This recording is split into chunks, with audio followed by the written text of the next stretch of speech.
Hey, Chris. Hi, Christina. How are you? I'm doing well. How are you? I am well.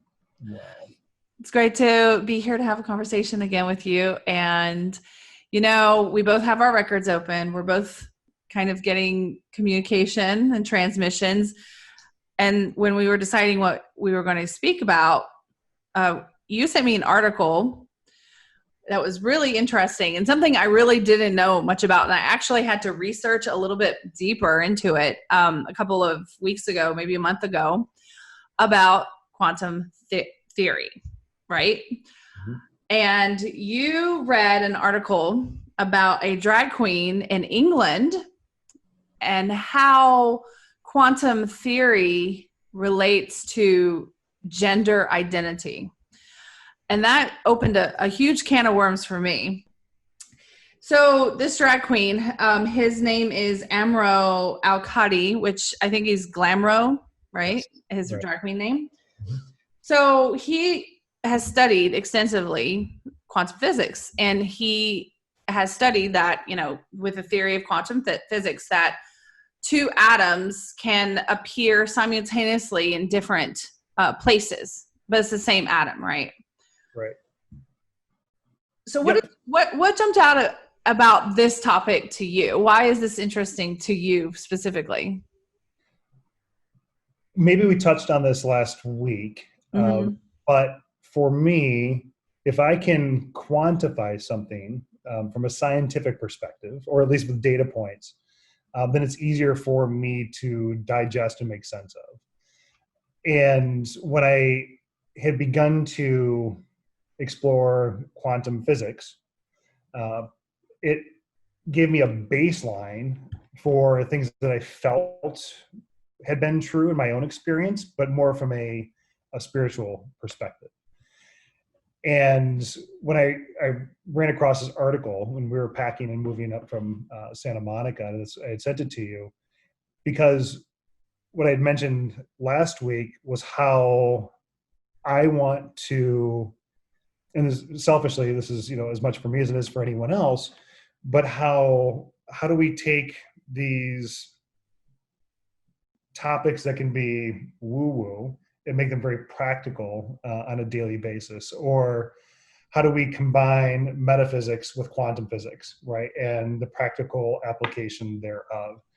And so when I read this and how Amro had come to the conclusion using the same type of curiosity and on how on a quantum level that subatomic particles can become entangled, and how it helped him as he was defining his own sexuality and the way that he was showing up in the world and that she was showing up in the world. It's like, it's okay. I can actually be in this superposition where I can be both things simultaneously, or I can be nothing at all. And I know that sounds complicated, and it's surreal in a way, but on a quantum level, subatomic particles can become entangled, and that means that they can exist on any number of levels at the same time. And this is a classical superposition where we all know this to be true, and this has been proven out. Even though we don't understand why necessarily, we built supercomputers and sent people into space on this, and that the seen world, these objects don't become each other. But if you look at a picture of a duck on the water, you could assign the water the label 0, and then the duck 1, and confident that you could identify each one of them. 1 is the duck, 0 is the water. So on the quantum level, subatomic particles can become entangled. That means that they exist on any number of levels at the same time. And so the duck is on the water, but the duck also has become the water, and the water has become the duck. And also, the duck is off in the park, nowhere near the water. And did you know that the water doesn't actually exist? And this is all at the same time. So you can assign the labels 0 and 1 again, but you'd have to assign that like 0.1, 0.001, 0.0001, and every other number that's in between. It just gets really complicated. But if we know that when items do become entangled, and that they exist only when observed, and when they're not observed, they go into an unobserved state and become part of that void, everything becomes a bit of a playground. And I'm oversimplifying it. But what all this means to me, Christina, and how I operate personally and even professionally is that anything is possible. There may be low degrees of possibilities. There may be high degrees of possibilities. But anything that we could possibly imagine can and does exist merely by thinking it into existence. And this is where it gets kind of weird. And then we go into like the secret and the law of attraction. And that's not necessarily my intent. It's just there's higher possibilities and higher probabilities, and leaning into those that are for your highest good and the highest good of everyone that we're connected to is the things that can help bring these made exteriorized is another way of saying manifested, but exteriorizing something that is up here, so to speak, and bringing that into reality. So pausing there, when I saw this article, I'm like, this is amazing because somebody else is thinking about the same things that I'm thinking about and is practically applying it to their own experience. You know, you've always thought this way. I never thought this way. So this was kind of kind of an explosion for me of curiosity, right? Because I look at the world and I see everything, you know, I see this table I'm sitting at, I see this microphone, I see these blinds on the window, I see the plant behind me, and it's all creation. It's all atoms, and it's all come together because of an idea. I mean, all of these physical things are an idea, but before they were an idea, they were energy. And it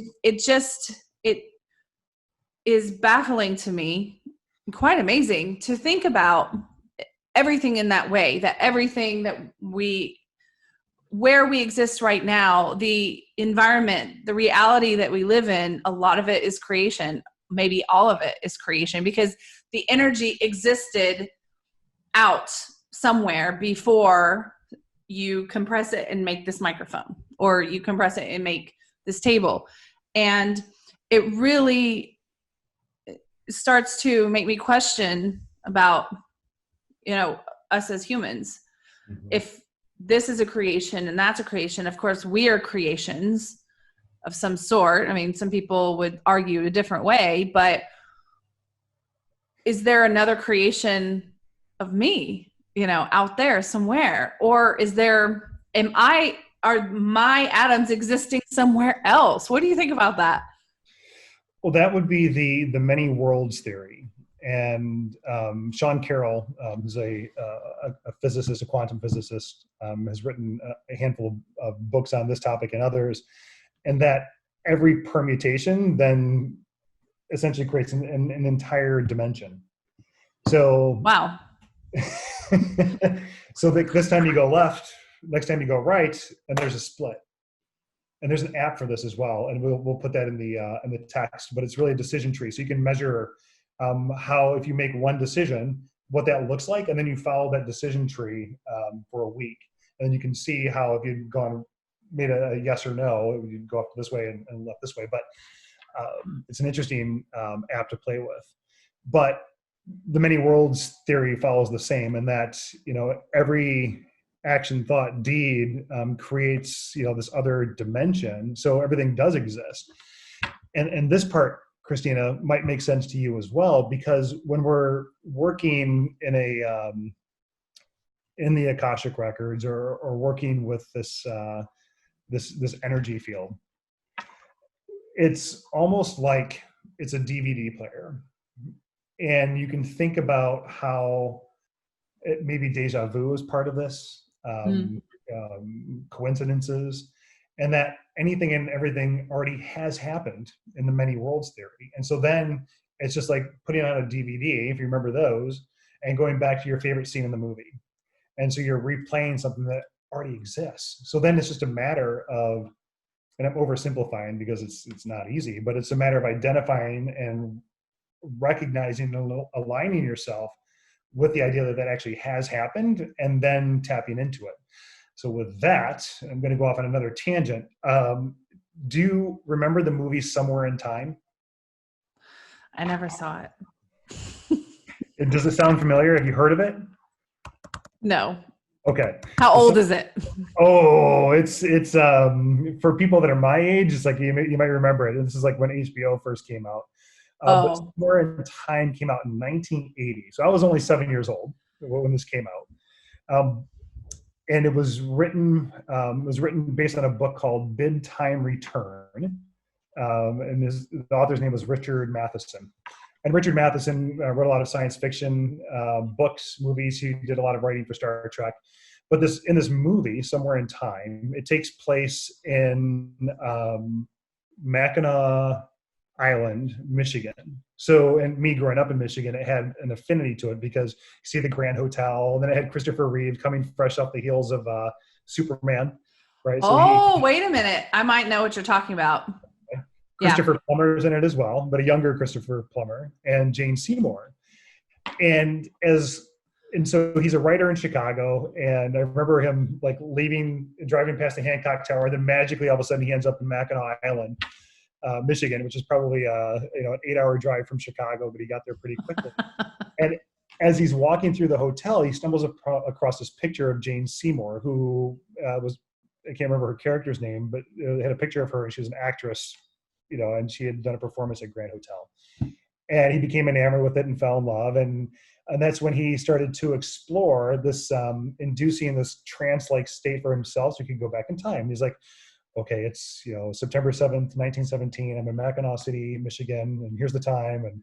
And just kept saying this over and over and over and over again. And then he ends up finding himself in that place and meets her, and they fall in love. And then this went on for days or weeks. And then he reached into his pocket and pulled out a coin, and the coin said like 1977 on it. And then he got sucked back into the current role. So, and this is me watching this movie when I'm like 7 or 8 years old. And you started early. Then it's simple, right? I can just lay in bed and I can just convince myself to be somewhere. And that hasn't necessarily been my experience with time travel. It's just like you don't automatically just like show up, walking amongst the dinosaurs. That's another podcast, perhaps. But that movie always stuck with me. And then fast forward probably 20 years, and there was this movie that came out called What Dreams May Come. Do you remember that movie?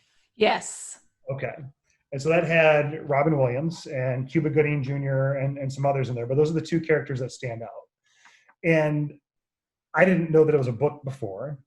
And I watched the movie for the first time, and I was just so in awe of watching these oil paintings coming to life and the viscosity of the oil and how it was moving. And I love that thickness, like that Van Gogh-ish style of texturized oils. Right, yeah. And watching that come to life. And it's like, wow, this makes sense, right? This whole existence and how purgatory became this construct of his wife who had committed suicide, and in how she was stuck there and couldn't help, but that was her own soul's journey. And then it ends up in this library, right, with Cuba Gooding Jr. and a bunch of other angels and masters and teachers and loved ones. I didn't know what any of that stuff was at the time, right? And it was like, oh, of course. So then maybe just a month ago, I was meditating. I think I was in the Akashic records, and sitting there, and I drew this connection between these two. And I was like, oh, Matheson, like he wrote this. He wrote this book, and he wrote Somewhere in Time, and he wrote What Dreams May Come. I'm like, there's another book out there. Wow. So of course, yes. So then I get the book, and I just finished it last week, and it's incredible. So he wrote this book called, this one's Transcend. We'll have to start a book club off of this as well, because I have 4 books that I'm reading right now. I know, I'm taking notes for myself. Just incredible. So this book is called The Path, A New Look at Reality. And oh my gosh, I gotta read that. Yes, and it's interesting, right? So, and it starts off talking about democracy, and there are certain parts of this book. It's like, of course, this is why it was brought into my awareness, was to dig into his interpretation. So, it's a work of fiction, but it's based off of another text. This significant book that was written is like a couple thousand pages long, and he just simplified it and told it in a parable. Not parabolic, but in a parable fashion, and made it really easy to digest. And a lot of interesting talk around democracy. oddly enough, which seemed to be quite appropriate at this time in the work that I'm interested in. So a long rambling answer to, this DVD thing, and being able to, if you can just accept the notion or the possibility that everything that could happen has happened and is really just registered somewhere, and then it's just a matter of how do you access it according to your own highest good, and the highest good of everyone connected to you would lead to more exteriorization in your life. And it doesn't always, when we're manifesting things, it doesn't necessarily come in the shape or the form or even the timing of how you'd want it to. But it's a really interesting thing to play with. And I know I just rambled on there for about 10 minutes and just threw up all over the podcast, but this is a safe space for verbal diarrhea. Don't worry. It's very welcome, Chris. And thank you for holding space, Christina. It was really great.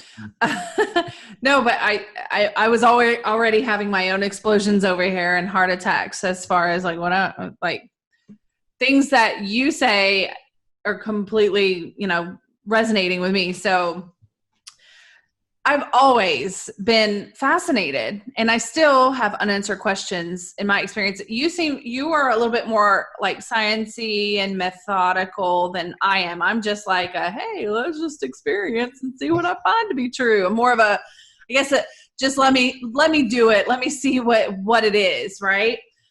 So as a psychic medium, a lot of people do ask me how much of life is already planned out for you, because people can make predictions. I don't make predictions, just want to be clear. I don't like to make predictions. Mm-hmm. I've made really wrong predictions. I'm a very human person, but is it possible to predict? I know that it is. It is possible to predict what will happen in the future, but how much of that is already kind of imagined and already kind of set, right? And how much can we alter that? If something that we are experiencing has already been experienced and already exists, can we deviate from that? And that, in my own research, and my research means I've just tried things, and dealing with different people, the scale slides. Sometimes I find that things are already kind of set and we are going through an experience that seems already programmed, very much so. But at the same time, it's like, well, the question is, for me, like, why are we living if it's already going to happen? Like, how much control do we have? And so as kind of a very spiritual person, it comes back to me where I feel like the best way to live is to not take everything so seriously, because it's a ride, it's a journey, and there are so many things that we don't know. I'll never know the answer to what I just talked about. I'll never know. And you seem to have a pretty good idea, but I don't think you'll ever know either, Chris. Sorry. Nope. Nobody ever will. Now, when I pass away as Christina and my soul goes to the other dimension to do its thing, right? Whatever that may be. When I see this life, am I going to know the answers then? I would say probably. But then as a human, when we incarnate, it's gone. It's totally gone. And maybe we're not supposed to know, obviously. But at the same time, why do we seek this understanding of, of existing and of things happening? And, why are we so curious? Will it help us as humans? I do think that some of that knowledge is supposed to kind of be dispensed. There's a lot to unpack there, and I'm glad that this podcast is ours and we can do whatever the hell we want to. Heck yeah.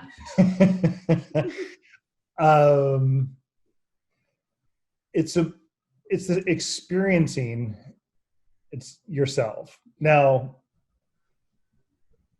I'll share with you a story. I had, oh, my son's out there. He's doing CrossFit, and I'm over here thinking about this other experience that I had.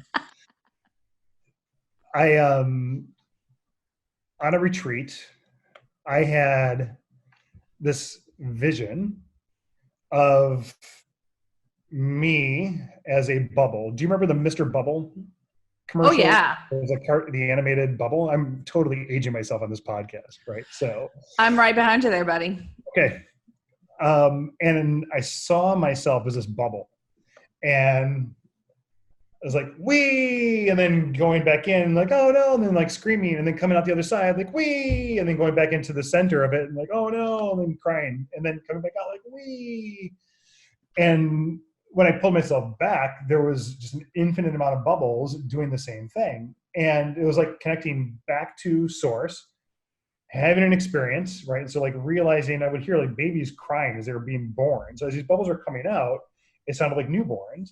And then you get the chatter just like of an existence, and then it goes back in, and then it, as it's going through source again, it's like wee, and it comes back out. Wow. And the way that I've digested that so far is, if we can suppose that we're all individualized aspects of source, or something that's divine, or something that's bigger than us, much like a light is refracted through a prism and then separates the white light into all these different shades of parts of the spectrum. It's colors that we can see and things that we cannot see. It's the same light, but being refracted through a prism and coming out in multiple ways. So it's source, right, refraction, and then individualized aspects of that. So there's Christina, there's Chris, there's infinite amount of people and human beings that we're having this shared experience with right now.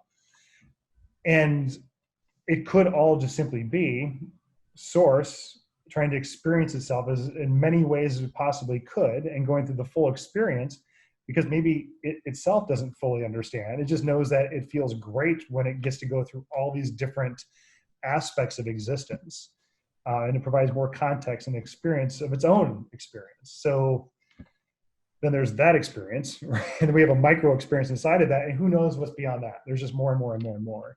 Oh yeah. But that to me really still resonates, and that's, if I view my connection to something bigger than myself, and I'm just having a very individualized existence or refraction of that, then it is fun. Then it is a playground. And yes, you can hurt, and you can hurt people, and you can have all these very human experiences. But if anything and everything is possible, that's kind of how I wake up now. And it wasn't always like that for me, but it was when I was young, and it is now that I'm older. And the more I lean into that, the richer and richer this experience becomes, not just for myself, but for people that I work with, and my family and friends. It's possibilities and probabilities. Absolutely. But then I get the question of, there are all kinds of possibilities, right? I mean, there's no limit. There's no limit. There really isn't. But as Christina, do I really want to take it to another limit? I have the things that I am really good at, and my whole life, whatever those things have been, I've started to follow that. And so it's kind of funneled down to what I really want to do and what I should be doing, right? Right. And that makes me happy. So I am absolutely convinced that I am programmed. My soul is programmed with that blueprint, because, I work with other people's blueprints all the time, right? But let's say that, I'm supposed to go on a straight line in that direction, right? Mm-hmm. And then there's kind of like another desire that I want. Let's say that, let's see. I want to do an example that's like possible, but just not possible. Let's say that I want to own the Yankees. Possible. There's always a way for me to own the Yankees, but not possible in a way, right? That's really big. Not many people are in a position to where they realistically can become the future owner of the Yankees. But yet it is possible. But for me, the time, the resources, the effort needed to put myself in the position to be able to be the owner of the Yankees completely turns away from what I believe I'm wired to do. And then therefore, I don't want to do it because it's just not interesting to me. And other people, let's say, I know Gary Vaynerchuk, right? Gary V. I love that guy. I follow him on TikTok. He has wanted to own the Jets for like his entire life, ever since he was a kid, right? And he's going to do it. He's definitely going to do it. So I really believe when I look at Gary Vaynerchuk's life, he's definitely here to do that. And he's wired to do that. He's here for challenges. He's here to bring people together, but also shoot out in the front, right? And that totally is logical for him to be going after owning the Jets. Whereas for me, owning the Yankees, it'd be fun, I guess. It'd be nice. But, my life goes a little bit differently. So while everything is possible, should you really do the possible? And that's actually what a lot of people I find struggle with as well. There are a lot of things you can do, but what do you want to do? What should you be doing? Right. Very, very fascinating to think about that. And, I just forgot something I was going to say while you were speaking about the path. Oh, I know what it was. A book that I'm reading. Mm-hmm. Don't know if you have any interest in it. I was led to this book by my guides, my MTLOs, my master teachers and loved ones. And it's by Shar Margolis. You know Shar Margolis? She's like a big psychic medium. Okay. She's very famous. She's written, I think, several books. And one of her biggest moments that people tend to remember if they don't know her name is many years ago right when Kelly Ripa was hired for TV, in the position that she holds now. She was a guest on that show. And Kelly Ripa knew she was pregnant. Her husband knew she was pregnant. Nobody knew that they were pregnant. They didn't really want to say anything. And the psychic kind of outed it on national TV. And she was right. It was her daughter that was born. And now her daughter's like in college or whatever. So that was her big kind of moment. Okay. And she wrote a book called, it's right here, The Universe is Calling You. And I think she just promoted it. It's a very recent one. And it's very, it's enlightening. And she does talk about what you spoke about, Chris, which was being pieces of creation of, what was the word that you used? Because I want to be careful with my terminology here.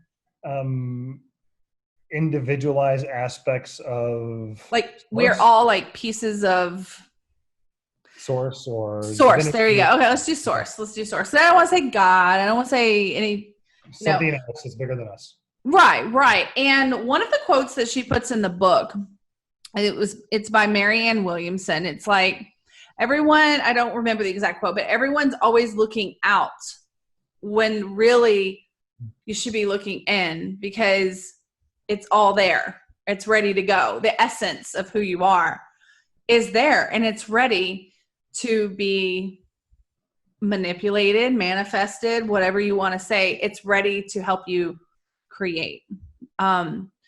So I'm very curious to ask you, have you, obviously heard of The Matrix, right? Yes. Well, yeah. There's the movie, The Matrix, whatever, but then there's the manifesting matrix. Mm-hmm. Have you ever done any work with that? Nope. Never? Not consciously, no. I'm aware of it. And, just like everything in my life, when people first tell me things, I'm like, no, really? And then it's like, I'm one of those people that if they say the stove is hot, don't touch it. I'm like, doesn't seem hot. I'm not a rebel, but I have to experience it myself. It's like, doesn't seem hot. okay, let me just put my hand over it. Oh, it could be hot. Just how hot is it though? So that I can tell somebody else, Uh-huh. Yeah, that's more of me with the matrix. So I'm not even as a very spiritual person who works with people that want to manifest their dreams, I'm still like, I don't know about that. So there's a question in there, right? Yeah.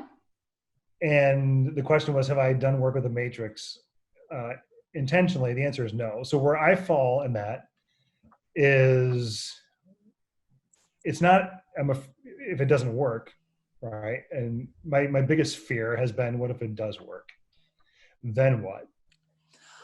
She says that in the book too. It's like people are afraid to know their own power. Mm-hmm. It's taken me time, lifetimes probably, right? To be able to get to and through that. But the more I lean into those possibilities and probabilities, the richer my life becomes.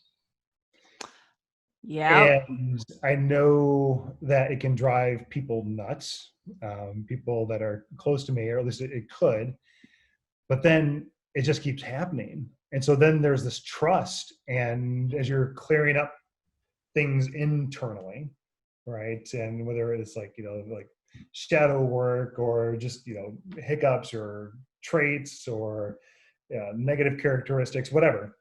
But as you clean those things up, it just makes room for what's next. And it just keeps getting better. And so there's like more and more and more and more and more.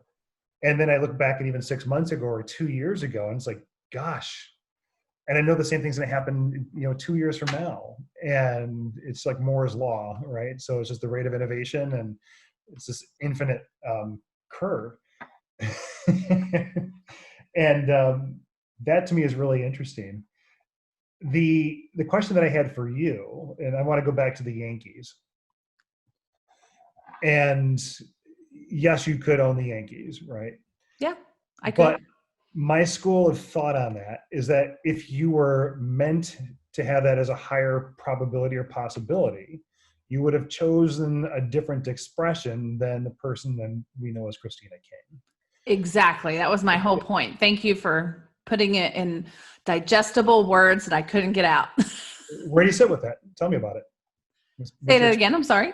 What has your experience been with that theory, and your work with yourself and your work with others, and this unconscious self-selection possibility that I, Chris McCann, chose to have this experience in this body with those parents, with these friends, or these challenges? How do you explain that to someone that that maybe that's just not even part of their belief system? Well, I'm choosy about who I explain it to. I only am invited to explain, because a lot of people don't want to hear it. And why am I wasting my time? Because, so it is information that I dispense on an as needed basis, as asked, as prompted, right? I'm actually writing an article about something similar, little ideas. And then, whoever stumbles upon it, those are the people that want to read it. The curiosity that people have is all selfish in a great way, because everyone's here for a mission. Everyone's here to do something. And there comes a time when people are living a life in a current situation with people and environment and things like that. And then when they begin to question how it all works, it's because they're really asking, how do I fit in it all? Right? So I tend to answer with reference to where they stand in their own lives and how they can use that information to further their self-discovery. So it varies. But if I were to just explain it to someone at a party that I know nothing about, and they're just like, so psychic medium. And what's interesting is, as soon as and you might have this experience too. It's like, what do you call yourself? We've already talked about that a little bit. If I say that I'm a coach, and I guess judgment shouldn't matter, but I'm always recording information. I'm watching the judgments. People are like, oh, you're a coach. There's a lot of things that people start to think. And I'm like, no, like I'm a spiritual coach. Oh, really? What is that? Then you have to explain. And that's great. I don't mind that. Then there's intuitive coach. But really, the response that gets the most response is psychic medium, because I am. But it's just a little fraction of what I do, of who I am, because I do so many other things. It's just a tool, but that's more digestible for a social setting, right? But as soon as I say I'm a psychic medium, it's like, so read me, or what do you think about this? And it's almost like they're not really challenging what they're really seeking. The medication, right? What they're seeking is information. And then, but a little side note, it's kind of like, what if I'd said I'm a gynecologist? Right. Correct? It's like, read me. It's like, like working with, right? It's different. It's a service. So I do like to be paid in energy, with money, energy for my service. But, when I say psychic medium, people do ask those questions. It's like, well, like what is destiny? Do I have a destiny? And the answer is yes. But it's like they want an answer that is like very like, oh, you should be a nurse. Something very defined. Mm-hmm. But in my experience, there's only kind of themes. Yeah, you might be a nurse or a doctor or a medical because you should be helping. You should be physically healing people. You should be, you should be emotionally supporting people. You should be connecting with different people to help them elevate. There are a lot of different pathways. And so I tend to answer it like that. I'm like, well, there's usually life themes, but what you do within those themes, it could be anything. It could be whatever you're wired to be, but, it could be a variety of things. Right. And so the Enneagram is really interesting from that perspective. Yeah. And how it has like I'm a 7, and if a 7 is fully optimized, well, mm-hmm. I say I'm a 7, but if my friend Art's listening to this, he's like, no, you're not. You're a 2, and you're in denial about being a 2. That's what 2s do. But every time I take this he's great. We'll have him on one time. He's just a fabulous leader. I'm ready. There's these fully optimized versions of these profiles, and then there's the less optimized versions of these. And what does a fully optimized 2 look like? It could be enlightened. I'm just making this up. And the opposite of that is you're a psychopathic, malignant narcissist with chemical dependencies. And well, that sounds like a party. But it's a huge range, right? It's like everything, Christina, and this is it's a theme of this particular episode is a spectrum. Much like how somebody who's autistic has a spectrum, is on a spectrum. Alcoholism, it's a spectrum. It's the same here. The interesting aspects of that for me is bringing it back to the original topic that we had of the podcast was around their experience. And when Al-Qadi wrote this book, Life is a Unicorn, there's a chapter dedicated to quantum physics. And so I'm quoting this article that's on Inverse. And the statement was, with Newtonian physics, you think of these heteronormative physics, where it's basically like, what are the fixed universal principles of that govern the world? If I do A, will B happen? And this is very much like the question that you were just talking about when people come up to you at a party or dinner when you find out what you do. It's like this plus this equals this. And then I do want to spend time talking through this on subsequent podcasts, because there's a lot of concepts to unravel. But when you can think of things in a non-linear fashion is where this, the ability for us to at least suppose that things like many worlds exist and that entanglement exists and the superposition exists. It's that they're real. Quantum physics is equally a part of, it's a real part of physics that looks at things at a subatomic level. The smallest things that are in the universe, not the macro things, and they basically contradict everything that Newtonian physics tells us. Yep. And what I love about their story is how they took these puzzles, right? Because we don't necessarily understand why it works. We just know that it does, and we can apply those principles, and that a person's wallet can exist in two separate places at the same time at a subatomic level. But what they had said was, as a queer person, you're always sort of questioning and searching for answers. And that's not just ascribed to people that are queer. It's ascribed to anyone that is open to getting a better understanding of themselves and how they fit into the world. And this can tie the contradictions of quantum physics together with concepts of gender identity. It's beautiful. So what resonated most with me in their story was the following quote: "If subatomic particles defy constructs all the time, why should we believe in fixed constructs of gender or any kind of reality?" So just that question alone could lead to a lifetime worth of exploration. And that's when 2020 is happening, and the perception could be that it's all very negative and it's hard. It can be many things to many different people, and I don't want to ascribe my own interpretation on someone else. But just being able to ask those questions just makes me feel so damn good about the state of humanity and the state of conscious humans, and that we'll get there. And maybe not in our lifetimes, maybe not in 20 lifetimes, but we will get there if we keep asking those questions around possibilities and probabilities. I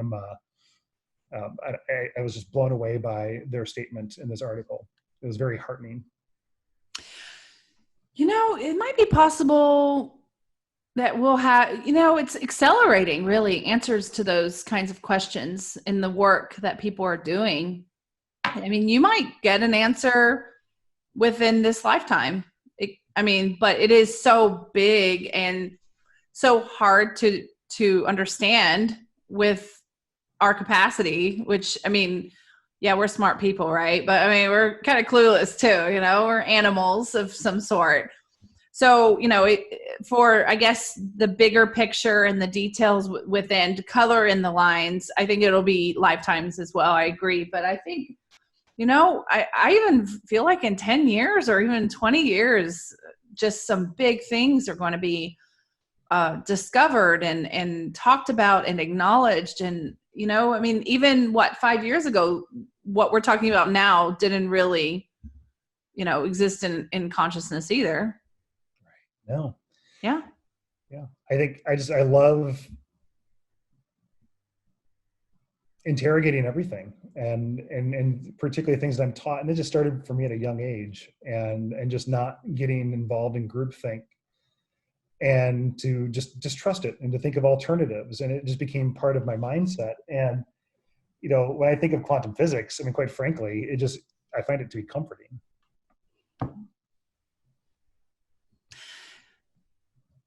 In high school, I was like, damn you, physics, Newtonian physics.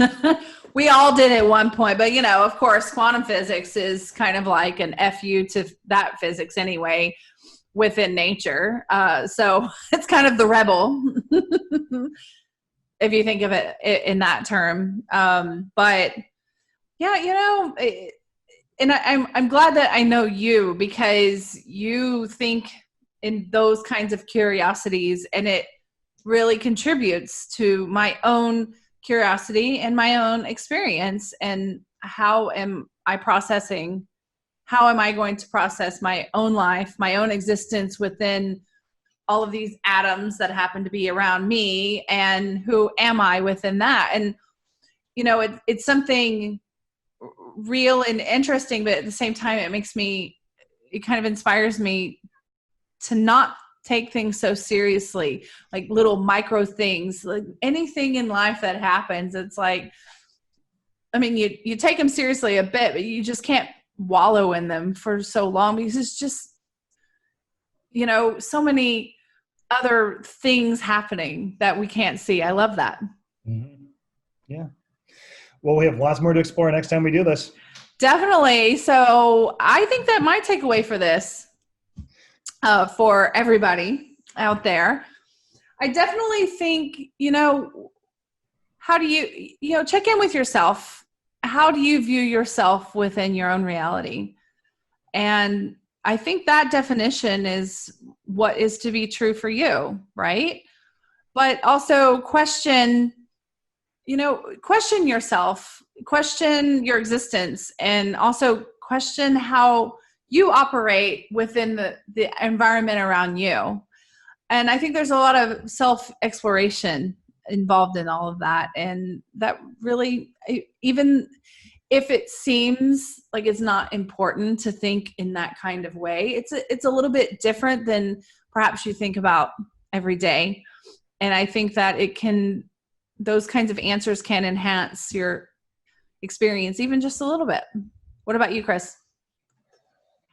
I think if quantum physics or quantum theory can make someone feel more comfortable about their own gender identity, it's possible that it can explain everything. And that interrogation and that ability to healthy ability, the desire and the wantingness of going inside and asking those questions is where everything is. And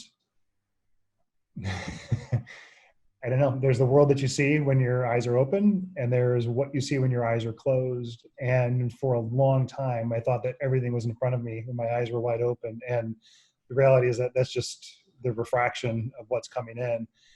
When my eyes are closed is where the real work begins. And you become Mr. Bubble. Oh! Yeah. That's a heck of an existence right there. Well, Chris, thank you so much. Thank you, Christina. Always a pleasure, and we'll see you next week. Yeah, see you then. Bye. Bye.